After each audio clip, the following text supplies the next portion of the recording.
from St. Louis Public Radio.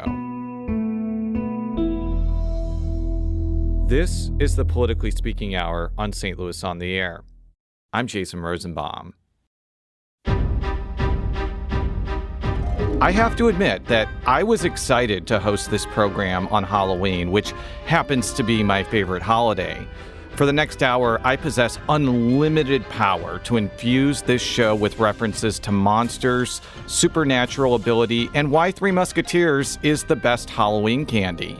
And while I'd love to base segments for the show around dressing up like the internet phenomenon Smurf Cat, I'm more enamored with things that contribute to Halloween's sublime aura of spookiness. Things like curses. American politics is littered with trends or coincidences. Take, for instance, the curse of Tippecanoe, where starting with William Henry Harrison, every president who was elected in a year ending with 0 eventually died in office or was assassinated. Ronald Reagan arguably broke this curse when he served out his entire 8 years, even after getting shot in 1981. So this got me thinking, what are some Missouri-based political curses, coincidences, or trends? Joining me to delve into this strange and dark world of odd political patterns is Sarah Kellogg, St. Louis Public Radio's State House and Politics reporter. Sarah, welcome back to the show and happy Halloween. Happy Halloween, Jason. Thank you for summoning me for this segment. Oh, absolutely. And we're going to keep the puns coming. So just some ground rules for this. The Missouri political curses or coincidences or patterns we'll describe, they're not going to include deaths or anything disturbing.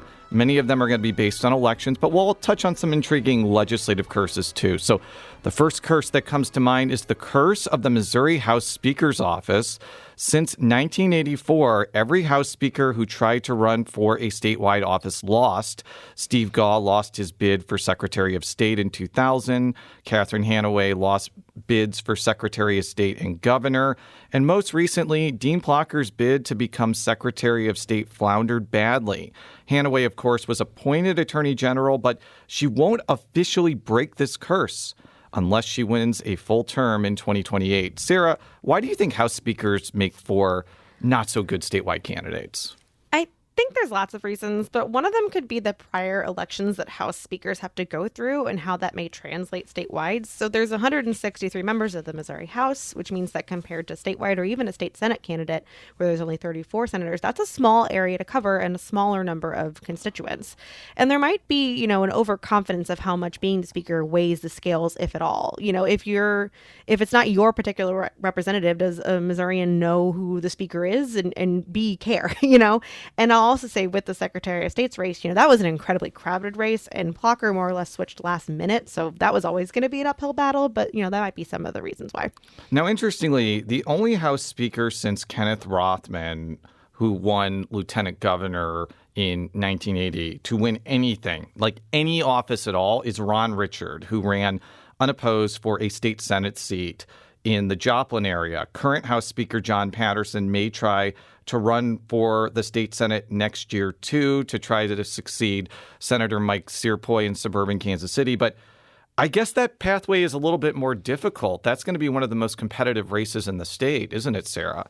Yeah, I'd argue it's probably the second most competitive race in the state Senate next year, and his path is absolutely more difficult. His district is in Lee Summit, which is a suburb of the Kansas City area. And Searpoy, who won his reelection in 2022 by 10 points, in a competitive year, that could be a lot closer. So I think he does have a harder uphill climb, or not even an uphill climb, but just a very close race that I think either he or the Democratic nominee or candidate, Carrie Engel, could win.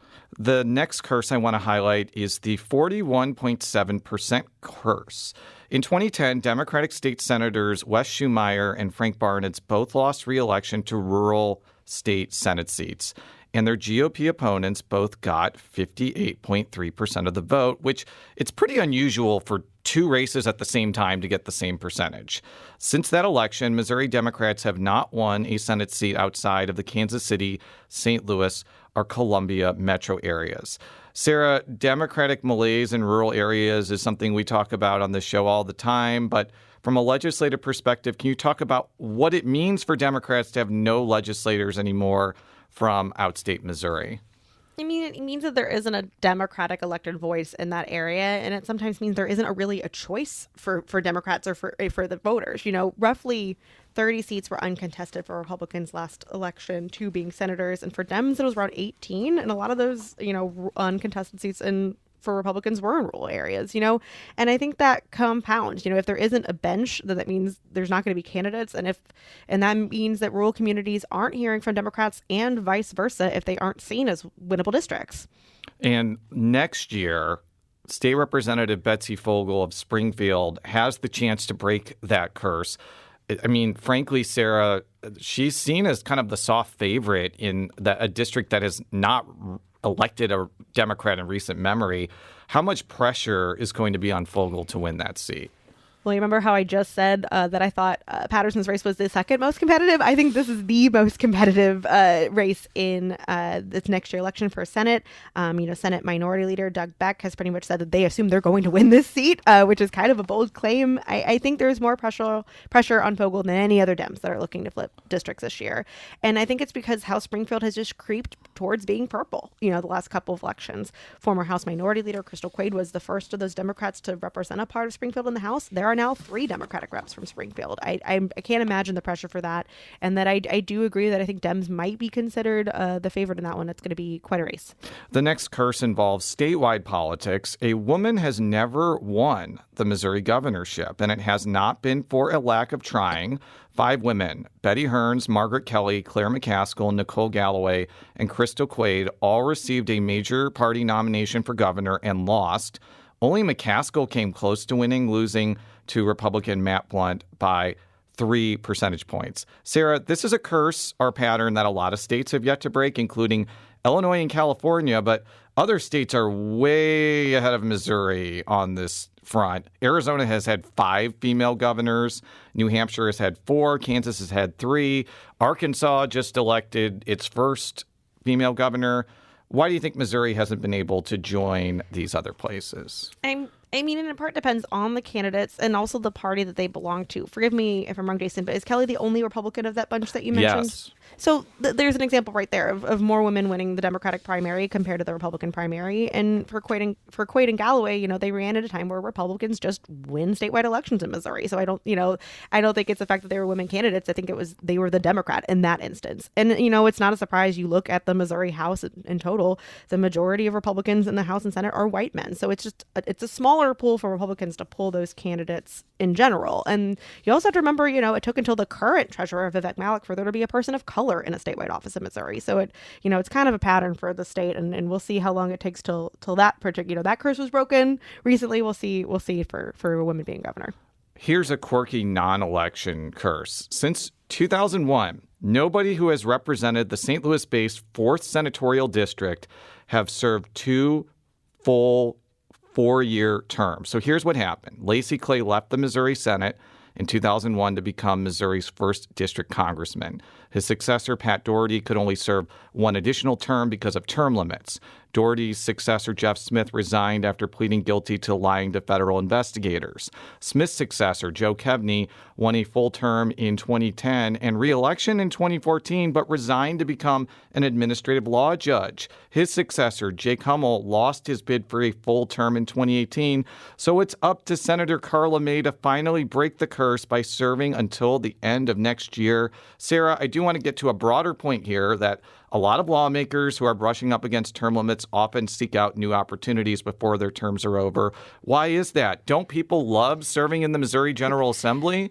I think they don't want to be caught without an opportunity at the end of their term. I think if there weren't term limits, we would see a lot less of this. And it makes sense. Isn't the saying the best time to look for a job is when you already have one? And so I think it kind of makes sense to have that transfer of wanting it. We'll see if it does happen with Senator May to serve the full of her term, which this will be we're getting near the end of it there. So yeah, we'll see if she gets there. But I think it makes kind of sense with term limits being so stringent.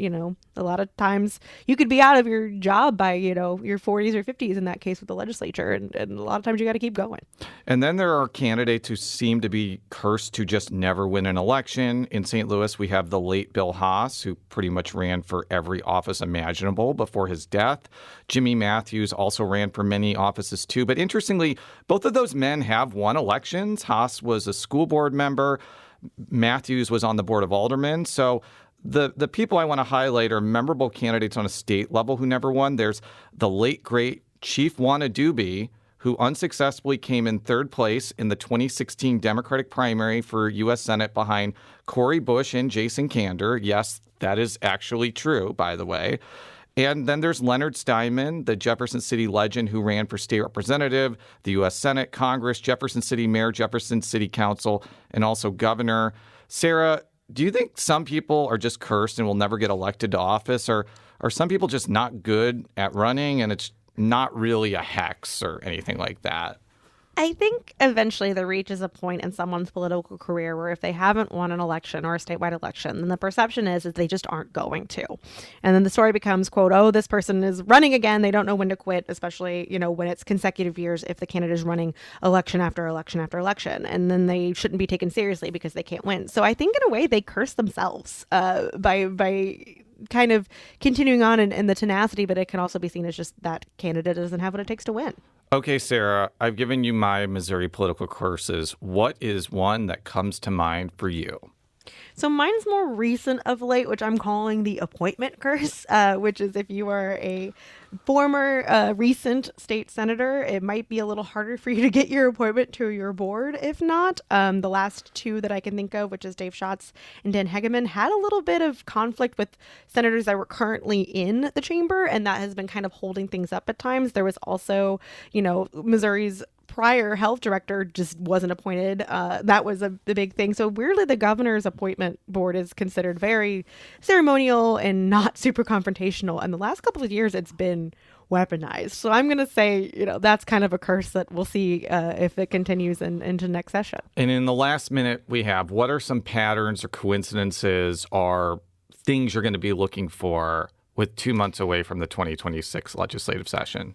Ooh, that's a good question. And I think I know you're talking redistricting later. I think we're going to continue to see kind of the lingering curse of that, of having that special session. I think that's going to remain. Another pattern I think we're going to continue to see, like we do every year, is tax legislation. So that could be property taxes is a big one I think they're looking into right now. And I think we're going to, again, see the curse of the end of last session. I think a lot of the animosity from Democrats in the Senate is going to roll over into the new year. We didn't really see it with the special session that happened in June because there was a bigger picture of trying to get tornado relief. That I think gloves are going to be off coming in January. So it's going to be super interesting to see kind of how that curse lingers into next year. See, we were able to fill an entire segment about curses, guys, because Sarah and I are very good at our jobs. And Sarah Kellogg is St. Louis Public Radio's State House and Politics reporter. Sarah, thank you for joining us, and happy Halloween. Of course, Jason. Happy Halloween.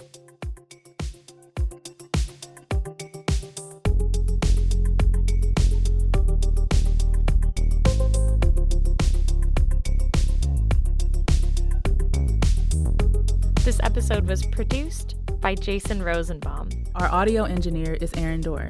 This podcast was mixed and edited by Aaron. Our executive producer is Alex Hoyer. St. Louis on the Air is a production of St. Louis Public Radio. Understanding starts here. Do you find yourself regularly listening to episodes of St. Louis on the Air? Suggest us to a friend you think might enjoy our conversations. And leave us a review and rating on Apple Podcasts on the App Store. It's the simplest way to help people discover our show. Thanks. St. Louis Public Radio is a member-supported service of the University of Missouri St. Louis.